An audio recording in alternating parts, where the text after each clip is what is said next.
VKR TV, VKR voice, ఇదే నిజం.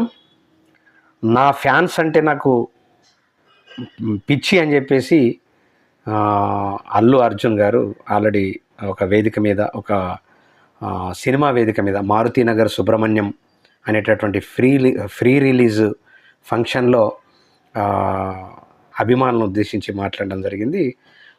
చాలా రోజుల తర్వాత వాస్తవానికి అంత ఉత్సాహంగా, అంత హ్యాపీగా, అంత హార్ట్ఫుల్గా అల్లు అర్జున్ గారు మాట్లాడారు.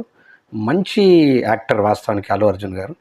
వాస్తవానికి ఎన్నో వేదికలల్లో చూసాము, కానీ ఈ వేదిక మీద మాత్రం సినిమా కోసము టెక్నీషియన్లు కావచ్చు, ఆర్టిస్టులు కావచ్చు, అందరి అంటే డైరెక్టర్ కావచ్చు, మ్యూజిషియన్స్ కావచ్చు, అందరిని ఉద్దేశించి చాలా అద్భుతంగా మాట్లాడి అభిమానుల మన్నల్ని పొందినటువంటి అల్లు అర్జున్ ఇలాగే